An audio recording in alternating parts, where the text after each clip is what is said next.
ভজন স্তুতি দয়া করে কীর্তনপতি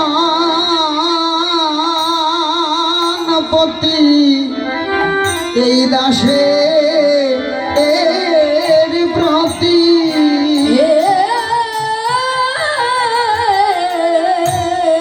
দাসের গতি হও হে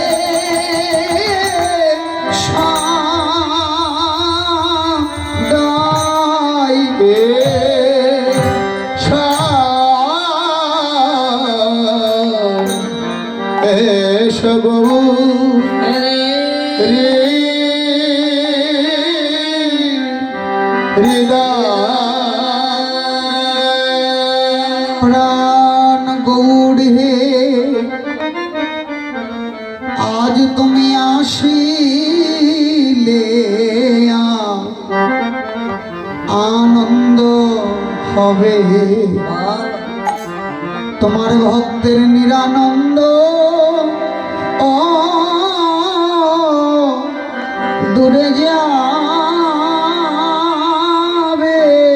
ভগতে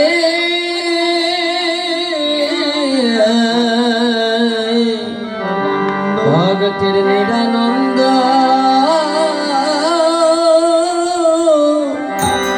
দূরে যাবে সদানন্দের উদয় হবে তাই তোমার সঙ্গই উপাঙ্গ পার্ষদ লয়ে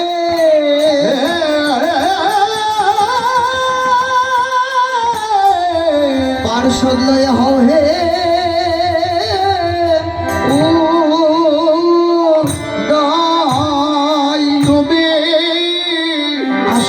তুমি আসিলে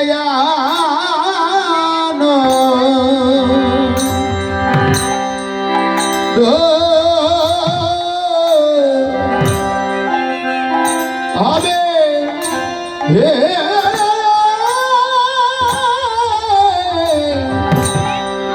এসো দয়া করে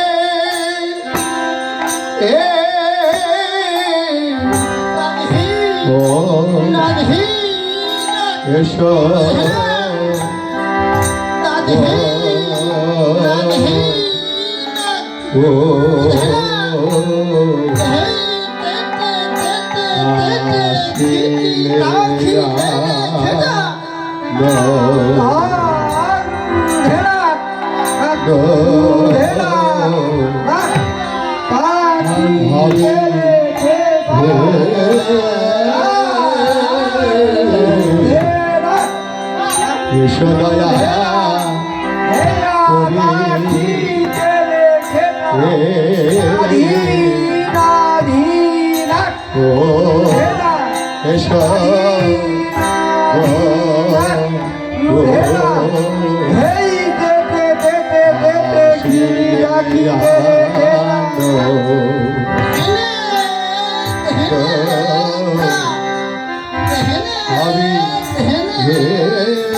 এসো দয়া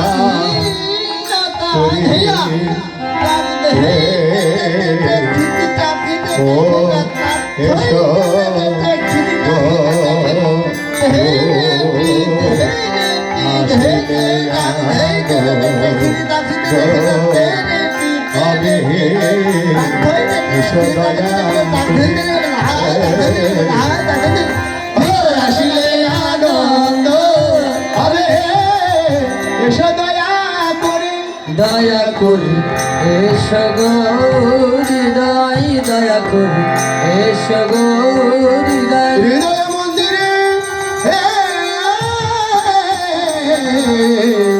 হৃদয় মন্দিরে দয়া করে এসো গো হৃদয় দয়া করে এসো গো হৃদয় হৃদয় মন্দিরে হৃদয় মন্দিরে হেমশয়ে অতি গোড়া মধুর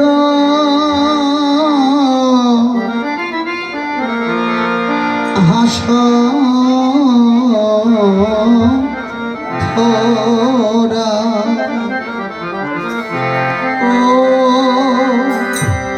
ও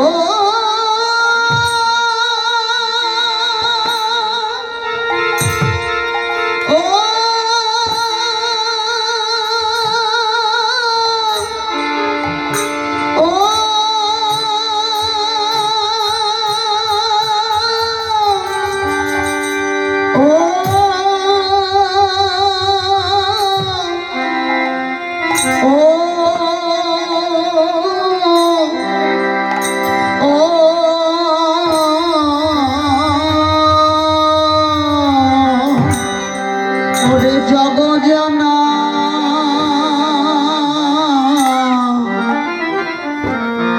জগ জনা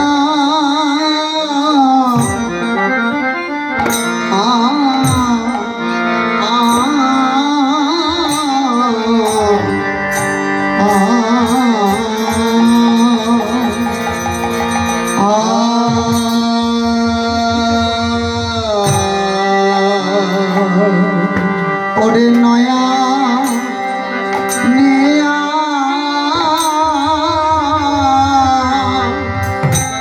আনন্দ ও ও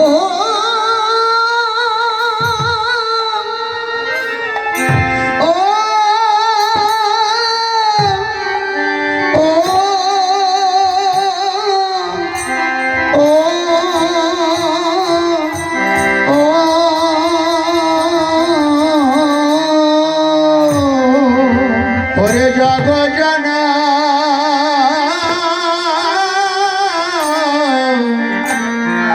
জগজনা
যোগপীঠ শ্রীধাম নবদ্বীপ ধাম শ্রী শ্রী শ্রীবাস অঙ্গন উপস্থিত আসার সম্মুখ আমার প্রাণপ্রিয় সকল ভক্তমণ্ডলী এবং সকল ভক্তমতী মাতৃমণ্ডলী সর্বাগ্রে সকলের শ্রীপাদ পদ্মে জানায় কীর্তন জগতের সর্বমূল কনিষ্ঠ দাস জ্ঞানশূন্য ভক্তিশূন্য সাধন ভজন বিহীন দাসানুদাস অধম অন্তর ও তার সম্প্রদায়ের পক্ষ থেকে ভক্তিপূর্ণ প্রণাম। সকলেই নিজ গুণে গ্রহণ।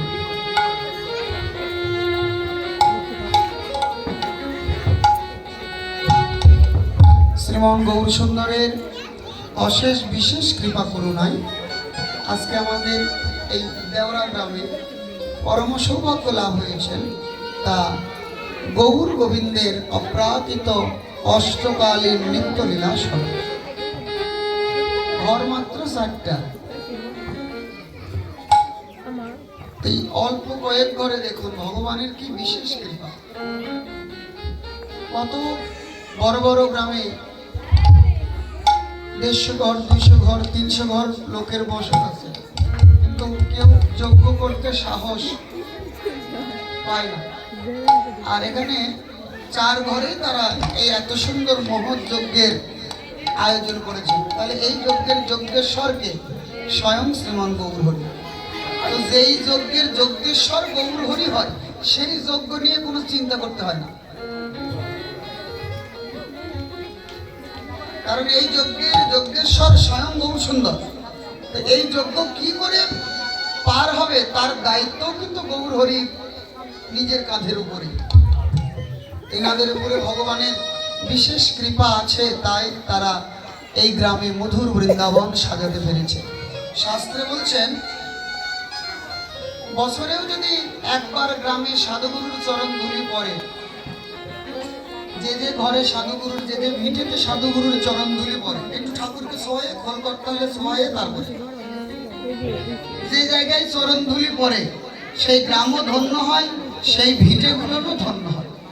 এবং এই ভিটের যারা পূর্বপুরুষ জগৎ থেকে চলে গেছে তারাও পিতৃলোক থেকে সেই জায়গায় থেকে ধন্য ধন্য রব করে, যে আমাদের সন্তানদের কারণে আজ আমাদের মাটিতে সাধুগুরু বৈষ্ণবের চরণ ধুলা পড়েছে, সাধুগুরু বৈষ্ণবের চরণ ধুলা পড়েছে। এর অনেক কৃপা।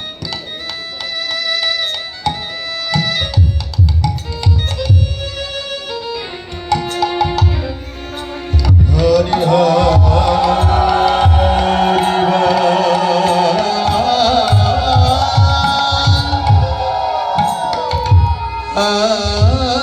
সবাই কৃপা করুণা করবেন, আশীর্বাদ করবেন, ভগবান তাদের এই যজ্ঞ করার মানসিকতা এবং শক্তিটা যেন দান করে এবং ভগবান নিজে যেন এই যজ্ঞের দায়ভারকে গ্রহণ করে যজ্ঞকে পরিচালনা করে। ইতিপূর্বে আপনারা স্মরণ করছিলেন ভগবানের পূর্বাহ্নকালীন লীলা গমন গোষ্ঠ লীলার পর্যায়ক্রম অনুযায়ী এখন আমাদের সম্মুখে যে সময় উপস্থিত মধ্যাহ্নকাল। লীলাস্মরণের বিষয়বস্তু মধ্যাহ্নকালীন লীলা। শ্রীমতী রাধিকা ভানু পূজার ছলনায় বনে গমন, সেখানে গোবিন্দ দর্শন, গোবিন্দের সঙ্গে মিলন, পাশাকিরা, জলকেলি, ঝুলন লীলা, কুসুম চয়ন, বংশী চুরি, মধুপান, হরি খেলা, শ্রী যমুনায় স্নান, অন্তে সূর্যকুণ্ডে গিয়ে পুনরায় গোবিন্দ সেবা দিয়ে রাধারানীর নিজ ঘরে প্রত্যাবর্তন।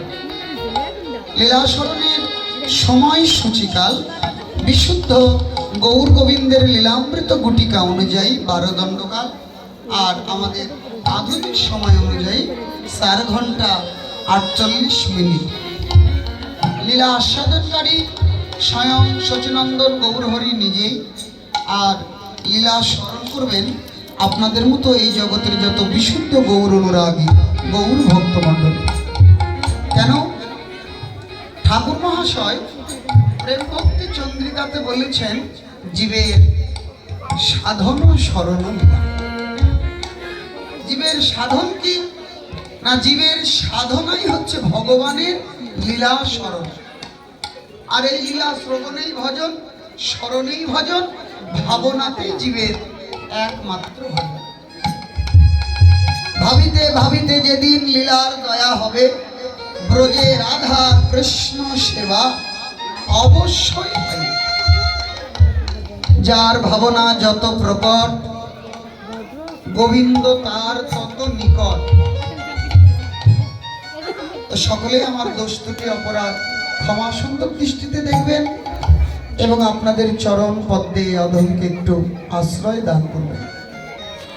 শাস্ত্রে বলেছেন, মহৎ কৃপা বিনে কোনো কার্য সিদ্ধি হয়। কারোর জীবনে সাধন ভজন থাকুক আর না থাকুক, কারোর জীবনে পুণ্য থাকুক আর না থাকুক, কিন্তু যদি কোনো বৈষ্ণব তাকে মাথায় হাত দিয়ে আশীর্বাদ করে তোমার কৃষ্ণ ভক্তি হোক, এতেই তার সব লাভ হয়ে যায়। কারণ বৈষ্ণব ভগবানের এত আপন। ভগবান বলছে, আমি থাকি কোথায়? বৈষ্ণব হৃদয়ে মোর শতক বিশ্রাম। গোবিন্দ কহেন মম বৈষ্ণব বলা। আমার প্রাণ যেমন বৈষ্ণব, তেমনি বৈষ্ণবেরও প্রাণ হচ্ছি আমি। তো বাবা, ভগবানের প্রতি আমাদের বিশ্বাসটা যেন অটুট থাকে, কোনো কিছুতে যেন বিশ্বাসের ভঙ্গ না হয়। দুঃখ পাচ্ছি তার জন্য ভগবানকে ভুলে যাব না, সুখ পাচ্ছি তার জন্য ভুলে যাব না, দুঃখ পেলে দোষ দিচ্ছি কাকে? ভগবানকে না। এই ঠাকুরই আমার কপালে এইগুলো লিখে রেখেছে। সুখ পেলে কি বলছে? এটা আমার পরিশ্রমের ফল। দুঃখ পেলে তার দায় ভগবানকে দেই, যে একজন সব ঠাকুরের দোষ। আর যখন সুখ পাচ্ছি তখন বলছে এটা আমার পরিশ্রমের ফল। এইরকম জাতি হচ্ছে আমরা মানুষ। কিন্তু না, যারা ভক্ত তারা বলছে সুখেও তুমি, দুঃখেও তুমি, জীবনেও তুমি, মরণেও তুমি। এই অন্তরে তুমি ছাড়া আর কেউ নাই, আর আমাদের কিছু নাই। সেই ভক্তের জন্যই তো ভগবানের প্রাণ কাঁদে রে বাবা। প্রমাণ শ্রীবাস পণ্ডিত, উজ্জ্বল দৃষ্টান্ত শ্রীবাস পণ্ডিত। পঞ্চতত্ত্বে সকলের বাম দিকে যিনি থাকেন, মস্তক মণ্ডন করা, তিনি হচ্ছে শ্রীবাস পণ্ডিত। শ্রীবাসের বাড়িতে কীর্তন চলছে, ভরা আসর। মহাপ্রভু গোবিন্দ দাস, অদ্বৈত নিত্যানন্দ গদাধর সবাইকে নিয়ে কীর্তন করছেন, বড় আনন্দে কীর্তন হচ্ছে। এই কীর্তন চলতে চলতে শ্রীবাসের একমাত্র তনয় মারা গেল। বাড়িতে কীর্তন হচ্ছে কিন্তু, আর ঘরের মধ্যে ছেলে মারা গেল। রাধা কৃষ্ণ প্রেমানন্দে।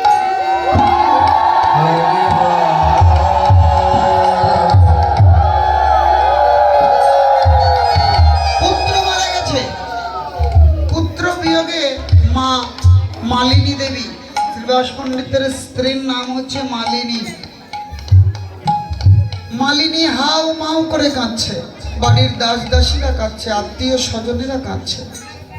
বাইরে কিন্তু কীর্তন, নাম কীর্তন বন্ধ নাই, নাম চলতেই আছে, কীর্তন চলছে, বন্ধ হয়। একজন ভক্ত কানে কানে এসে বলে দিয়ে গেল শ্রীবাস পণ্ডিতকে যে একটু বাড়ির মধ্যে আসবে। কেন? কীর্তন বাদ দিয়ে বাড়ির মধ্যে যাবো কেন? বলছে আপনার ছেলেটা মারা গেছে। আচ্ছা, এই জগতের কোনো পিতা হলে কি ওই জায়গায় ধৈর্য ধরতে পারতো? ধৈর্য ধরতে পারবে না। আমি আপনি কেউ পারবো না। আত্মীয় স্বজনের বিয়োগের কথা শুনলেই প্রাণ কাঁদে, আর নিজের আত্মজ হচ্ছে পুত্র। আত্মার থেকেই তো পুত্রের সৃষ্টি হয়, আত্মাটাই পুত্র। জানেন, আত্মার একটা দিক পুত্র, কন্যা হলে কন্যা সন্তান আত্মার এক অর্ধেকটা। আত্মার যদি ক্ষতি হয়ে যায় তো পিতামাতার মনে তো দুঃখ হবেই। ভক্তমণ্ডলী মায়েরা, শ্রীবাস পণ্ডিত ধীরে ধীরে গেলেন, গিয়ে দেখি সবাই কাছে চুপ করো, চুপ করো, আস্তে আস্তে কাঁদো। বাইরে কীর্তন হচ্ছে, কান্না করি মহাপ্রভুর কানে গেলে আমার ঘরে আর হরিনাম হবে না। বাবারে, ভগবানকে কিন্তু এমনি এমনি পাওয়া যায় না। ভগবানকে পেতে গেলে জীবনে বহু কিছু ত্যাগ করতে হয়। ত্যাগের বিনিময়ে তাকে লাভ হয়, এমনি এমনি পাওয়া যায় না। মা খুব মন দিয়ে শুনবে, আমার সোনা মায়েরা খুব মন দিয়ে শুনবে। পুত্রের মুখটা দেখলেন, গালটা ধরে আদর করলেন, কিন্তু কাঁদলেন না। স্ত্রীকে বলল, কেঁদো না, আসবার সময় কি পুত্রকে এনেছিলে? আমরা কেউ পুত্রকে নিয়েও আসিনি, আবার যেই দিন যাব সেই দিন পুত্র আমাদের সঙ্গে যাবে না। মালিনী, কান্না থামাও, কান্না বন্ধ করো, আর কেঁদো না। বাইরে গৌরহরি নাম করছে, তোমার কান্নার ধ্বনি বাইরে গেলে কীর্তন বন্ধ হয়ে যাবে, চুপ করে থাকো।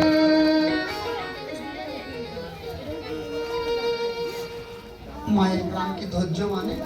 সুভাষ পণ্ডিত বলল, ও মালিনী, পুত্রের জন্য শোক করো না।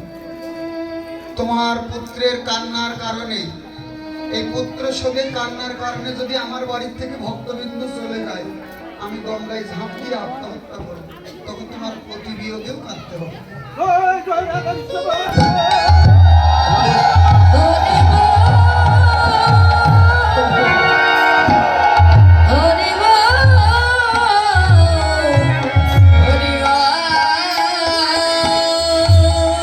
বাইরে আসলেন, এসে কীর্তনে মন দিলেন। এমন একটা ভাব, মনে হচ্ছে যেন কিছু হয়নি। মহাপ্রভু কীর্তন করতে করতে শ্রীবাসের কাছে গেলেন। ও শ্রীবাস, তোমার বাড়িতে আমি প্রতিদিনই কীর্তন করি, প্রত্যেকদিন কত আনন্দ পাই, আজকে আমার মনে আনন্দ হচ্ছে না কেন? আচ্ছা, তোমার ঘরে কি কিছু অঘটন ঘটেছে? শ্রীবাস পণ্ডিত কেঁদে কেঁদে বলছে, প্রভু, যে ঘরে নিত্য হরিনাম হয়, আর যে ঘরে তোমার মতো ভগবানের চরণ ধুলি পড়ে, সেই ঘরের কি কোনো অঘটন ঘটতে পারে? মহাপ্রভু বলছে, শ্রীবাস, তুমি তো চতুর, তাই আমাকে সত্যি কথাও বললে না, আবার মিথ্যা কথাও তো তুমি আমাকে বললে না। একজন ভক্ত কেঁদে কেঁদে বলল, প্রভু, শ্রীবাস মিথ্যা কথা বলছে, আজকে শ্রীবাসের পুত্রটা চলে গেছে। মহাপ্রভু বলল, শ্রীবাস, এত বড় কথা তুমি আমাকে বললে না? শ্রীবাস পণ্ডিত কেঁদে বলছে, প্রভু, আমি যদি তোমাকে বলতাম যে আমার পুত্র মারা গেছে, এতক্ষণে সবাই আমার বাড়ি থেকে চলে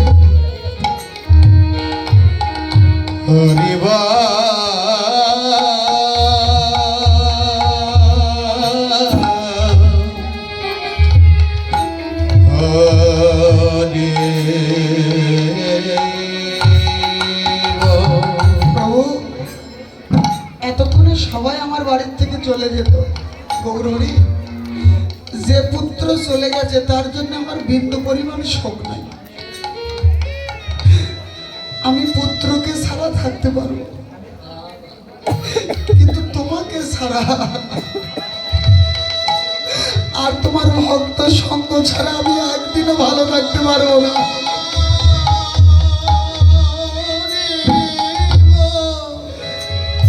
সেই দিনই শ্রীবাস পণ্ডিতকে কথা দিয়েছিলেন, শোনো শ্রীবাস, আজ আমি জন্মের মতো তোমার আঙিনাতে বাধা বললাম, তোমার আঙিনা ছেড়ে আমি আর কোথাও যাব না।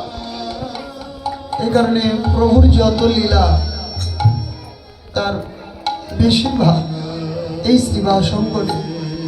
মা মালিনীর মাথায় হাত দিয়ে বলো, মা কেঁদো না, এক পুত্র চলে গেছে তার জন্য তুমি শোক করছো, আজ থেকে তোমার দুটি পুত্র। আমি তোমাকে কথা দিলাম, আজ থেকে তোমার দুটি পুত্র, এক হচ্ছে নিতাই আর এক হচ্ছে বউ। তো এইরকম দুটি সন্তান যদি কারো থাকে, তাহলে তার জীবনে তার সন্তানের অভাব কোনো কিছু আর থাকে না। রাধামোহন দাস ভজনের নয়নে ভাব নয়নে গৌরাঙ্গ বদন দেখে তুলনা করলেন হেম ও সয়তি করা। শোনা তো একটা ঐশ্বর্য ধাতু, বললো দেখো ঐশ্বর্য ধাতু হলেও এই সোনার সঙ্গে গৌর সোনার একটু মিল আছে। সোনা গলি যায়, গলি যায়, ও সোনা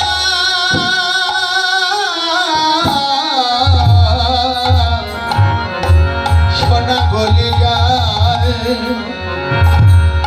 গলি যায়,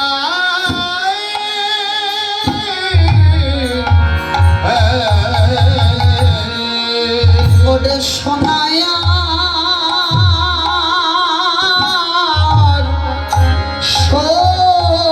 সোহাগায়, সোনা গলি যায়, গলি যায়, ওরে সোনায়া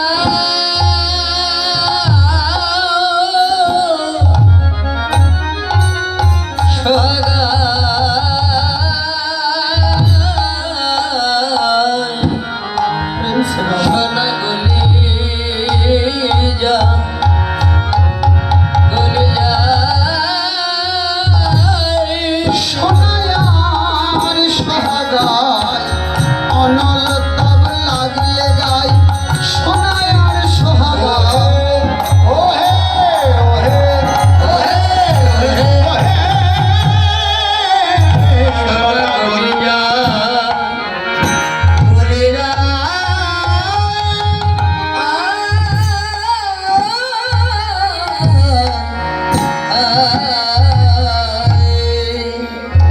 এই সোনা ধাতব সোনা হলেও, এই সোনা কঠিন হলেও সোনার একটা বিশেষত্ব আছে কি না, সোহাগা মিশ্রিত করে কেউ যদি অনলের তাপ দেয় তখন কিন্তু সোনা গলে যায়, সোনা গলে যায়। ঠিক একইভাবে গৌর সোনাতে যদি কোনো ভক্ত তার অন্তরের বিশুদ্ধ প্রেম ভক্তিরূপী সোহাগা আর অনুরাগের তাপ দিতে পারে, তখন আমার গৌরও গলে যায়। ভক্তমণ্ডলী মায়েরা, এগুলো তো খুব অনুভবের বিষয়। অনুভবী আর ভাবুক না হলে তো রস আস্বাদন করতে পারবে না, অনুভব করতে হবে। দেখুন, সোনা গলে, মোটামুটি সোনা সবার ঘরে একটু হলেও আছে। সোনা গলে এটা আমরা সবাই জানি, কিন্তু সোনা কিন্তু সবাই গলাতে পারে না। সোনা গলে ঠিক আছে, কিন্তু সবাই গলাতে পারে না। সোনা গলাতে হলে কার কাছে যেতে হবে? কোন স্বর্ণকারের কাছে। একমাত্র স্বর্ণকারই পারে সোনা গলা। তো গৌর গলে, এটা আমরা সবাই জানি, শাস্ত্রে দেখেছি, শুনেছি, কিন্তু গৌরকেও তো সবাই গলাতে পারে না।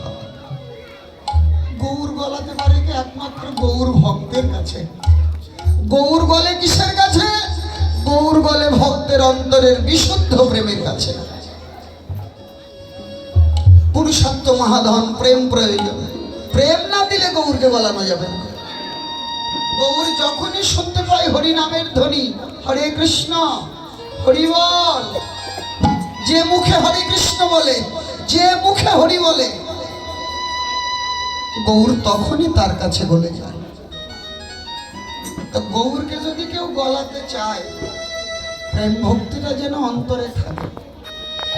আমাদের সনাতন দাস গোস্বামী পাদ শ্রীধাম বৃন্দাবনে ভজন করছেন। একদিন ভিক্ষা করতে গেলেন, মাদুগুরি করতে গেলেন এক ব্রজবাসীর ঘরে। যাই হোক, কোনো কারণে ব্রজবাসী মা ভিক্ষা দেয়নি। বৃন্দাবনের একটা নিয়ম আছে, আমাদের দেশের মানুষ তো আমরা খাই, রান্না করে সরাসরি খাই। বৃন্দাবনের মানুষ রান্না করে সরাসরি খায় না। ওদের প্রধান খাদ্য হচ্ছে রুটি। প্রথম রুটিটা বানাবে, সেটা গোপালকে দেবে, আর দ্বিতীয় রুটিটা দেবে গরুকে, আর 3 নম্বরটা থেকে ওরা নিজেরা খাবে এবং সাধুগুরু বৈষ্ণবকে দান করবে, সাধুগুরু বৈষ্ণবদেরকে সেবা দেবে, এটা ওদের ধর্ম। তো কোনো কারণে সনাতন গোস্বামীকে দেয়নি।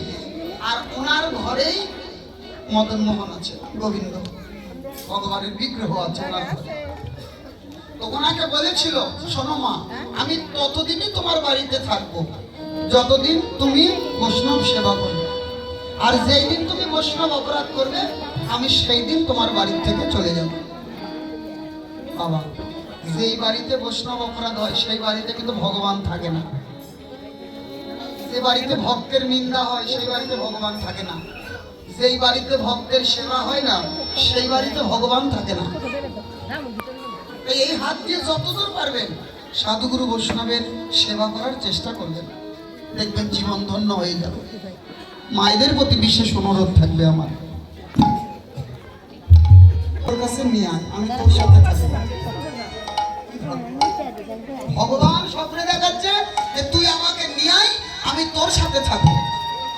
এখন গোবিন্দের আদেশ অবজ্ঞা তো করা যাবে না, অবমাননা তো করা যাবে না, যেতেই হবে। আর ওই ব্রজবাসী মাকে স্বপ্নে দেখালো, মা তুমি তো বৈষ্ণব অপরাধ করেছো, আমি তো তোমার বাড়ি আর থাকবো না। সকালবেলা একজন আসবে, তার নাম সনাতন, সে আসার সাথে সাথে আমাকে তুমি তার হাতে তুলে দিও। ঠিক আছে মা, তাই করবে। আচ্ছা, নিজের সেবা কি কেউ কোনোদিন কারোর হাতে দিতে পারবে? পারবে মা? মানুষ 10টা হলে তো ওই 9টার পর ওই 10টাকেও তো বুকের মধ্যে নিয়ে থাকে। 9টা হলে তো 10টা যদি হয়, 10 নম্বরটাও যদি হয়ে যায়, ওই 10 নম্বরটাকেও বুকে নিয়ে থাকে। কোনো কিছুর বিনিময়ে তো সন্তানকে কখনো কাজ ছাড়া করে না, সন্তানকে তো দূরে যেতে দেয় না। ঠিক তদনুরূপ যারা ভগবানের সেবা করে, এখন ওটা ছবিতেই করুক আর বিগ্রহেই করুক, জীবনের কোনো কিছুর মূল্যে কিন্তু সে তার আরাধ্যকে কখনোই অন্য কারোর হাতে তুলে দিতে। আমি যদি আপনাকে বলি আপনার ওই গোপালটা আমার পছন্দ, আমাকে দেবে? আমি যদি বলি ওর সাথে বড় কিনে দিচ্ছি, তাও দেবে? বললাম না, ভগবানকে কখনো কারোর হাতে তুলে দেওয়া যায় না, কিন্তু গোবিন্দের আদেশ দিতেই হবে। সকালবেলা এসেছেন সনাতন দাস গোস্বামী পাদ, ধীরে করে দরজাটা খুলেছে। দরজা খুলে দেখে যে ব্রজবাসী মাতার ছেলেকে রুটি দিয়েছে। মন দিয়ে, মন দিয়ে, অন্যদিকে মন দেবে না, এদিকে তাকাও। রুটি দিয়েছে, ছোট বাচ্চা তো, দুধের বাচ্চা, ছোট রুটি খাচ্ছে ছিঁড়ে ছিঁড়ে। মনে হয় একটু মারধর করেছে, চোখ দিয়ে জল পড়ছে, নাক দিয়ে টপ টপ করে জল পড়ছে রুটির উপরে, আর ওই রুটিটাই ছিঁড়ে ছিঁড়ে খাচ্ছে। সনাতন দাস গোস্বামী পাদ যে দরজা দিয়ে উঁকি দিয়েছে, দেখছে ওই একই থালাতে ওই একই রুটি গোবিন্দ বসে থেকে ছিঁড়ে ছিঁড়ে খাচ্ছে। সনাতন দাস গোস্বামী পাদ বলছে, গোবিন্দ কি এমন পেলে ওই রুটির মধ্যে, বাচ্চার উচ্ছিষ্ট তুমি ওই রকম করে খাচ্ছে। এবার ঘরের মধ্যে প্রবেশ করেছে। মা ভিক্ষা দাও। কে তুমি বাবা? বলছে, আমি তো সনাতন। ও, তার মানে আমার গোবিন্দ তোমার সাথে চলে যাবে না? আমার গোবিন্দ তোমার সাথেই চলে যাবে?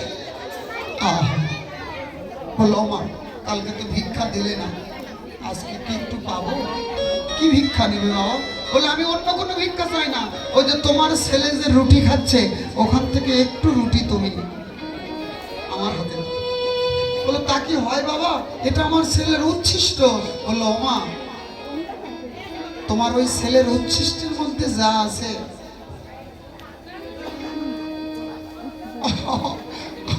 অমৃত যদি এনে দাও।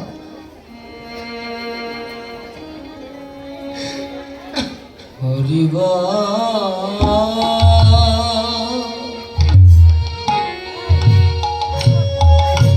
হরিবা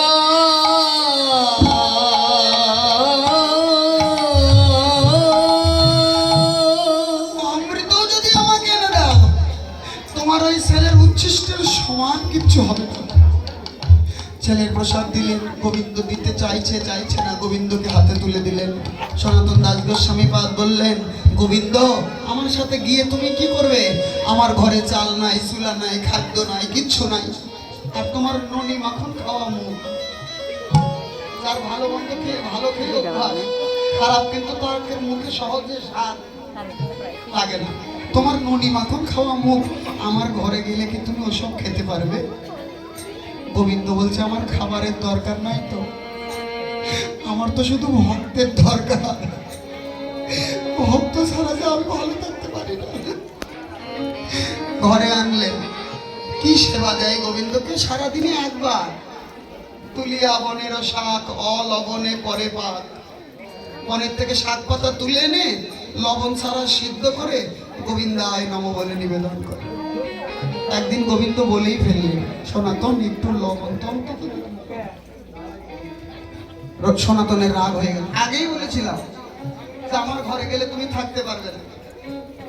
শোনো, এই শাক সিদ্ধ যদি পোষায় তা আমার সাথে থাকো, আর যদি না পোষায় যেখানকার জিনিস আমি সেখানে দিয়ে আসি, চলে যাও। যেখান থেকে এসেছিলে সেখানে চলে যাও। গোবিন্দের রাগ হয়ে গেল, আরে আমাকে পাওয়ার জন্য জগৎ কাঁদে, আর তুই আমাকে পেয়ে বলিস চলে যেতে, থাকবোই না তোর ঘরে, থাকবো না। ভগবান রাগ করে চলে যাচ্ছে কুটির থেকে। এখন রাগ করলে মানুষ জোরে যায় না ধীরে যায়? নিশ্চয়ই জোরে। কিন্তু গোবিন্দ জোরে যাচ্ছে না, গোবিন্দ ধীরে ধীরে যাচ্ছে, আর মনে মনে ভাবছে যদি আবার পিছন থেকে ডাকবে, ভক্তকে ছেড়ে কোথায় গিয়ে থাকবো, যদি আবার পিছন থেকে একটু ডাকবে। একটু দূর যেতেই সনাতন দাস গোস্বামী পাদ পিছন থেকে ডাক দিল, তারাও গোবিন্দ। গোবিন্দ মনে মনে ভেবেছে, যাক এবার হয়তো বলবে আর যেতে হবে না, আর যেতে হবে না। শোনো গোবিন্দ, আমার ঘরে যখন তোমার ভালোই লাগলো না, তোমাকে তো কেউ ধরে রাখতে পারে না। তুমি যদি কৃপা করে কারোর অন্তরে না ধরা দাও, তাহলে তো কেউ তোমাকে ধরে রাখতে পারে না। চলে যাচ্ছ, যাও, কিন্তু আমার একটা কথা, সব নিয়ে যাও, কিচ্ছু বলবো না, কিন্তু যাওয়ার আগে তোমার অন্তরের প্রেম ভক্তিটা তুমি আমাকে দিয়ে যাও। ওই প্রেম ভক্তি যদি থাকে,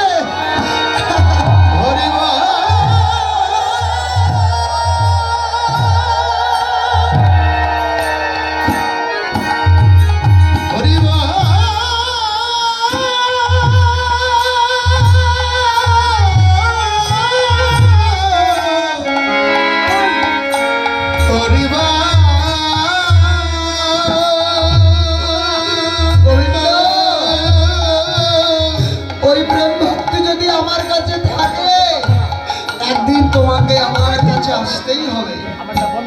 প্রভু আর যেতে পারলেন না, ভক্তের প্রেমের কাছে বাধা পড়ে। তো যার অন্তরে প্রেম আছে, ভক্তি আছে, গৌরকে তো সেই গলাতে পারে।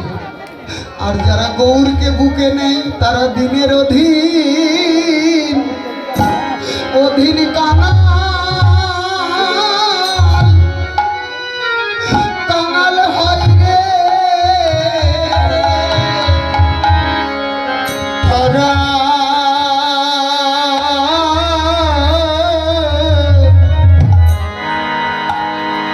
তারা দিনে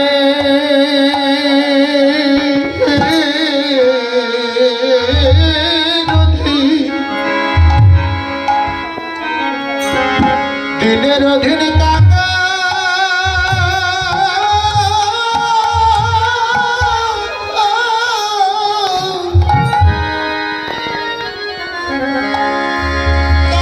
হয় রে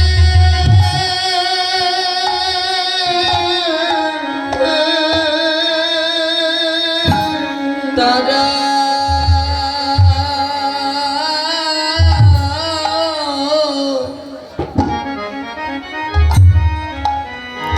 তারা দিনে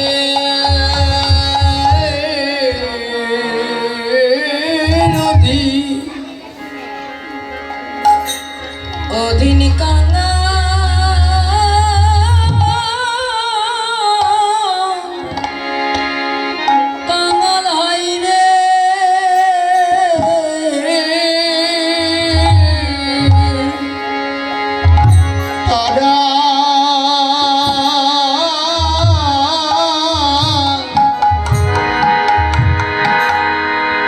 দিনে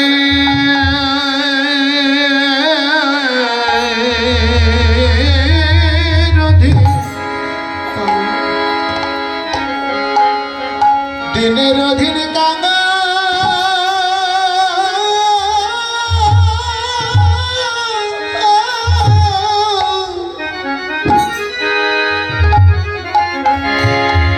কাঙাল হয় রে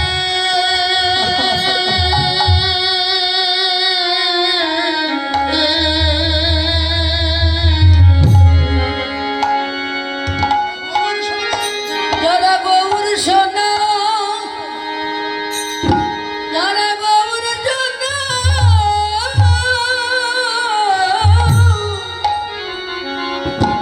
আমার গৌর সোনা অঙ্গে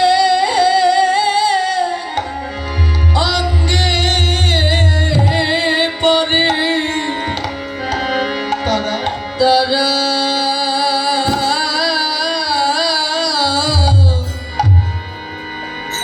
তারা দিনে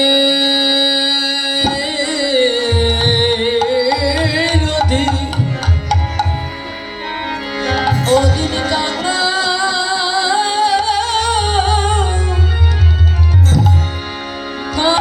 কাঙাল হয় রে তারা যে পথে পথে কে দেবে না তারা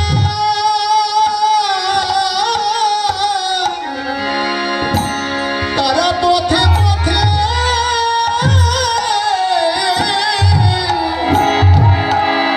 কেঁদে বেড়ায় ও প্রাণ গৌর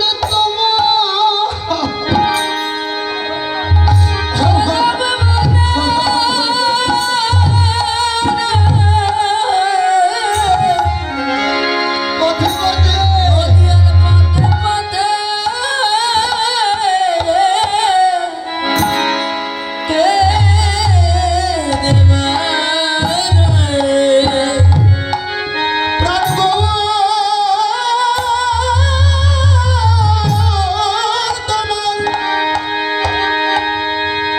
তোমার হলাম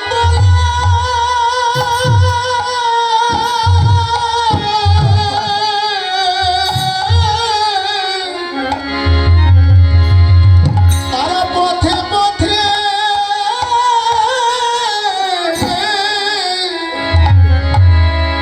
কেঁদে বেড়ায় ও প্রাণ গৌর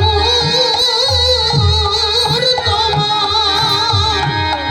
হলাম বলে শুধু এলো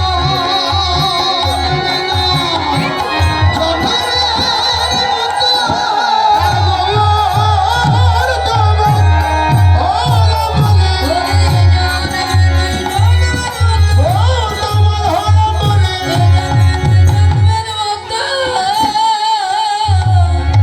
তারা পথে পথে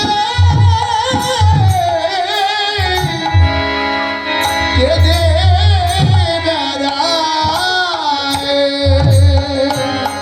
গৌর সোনা তাকে যে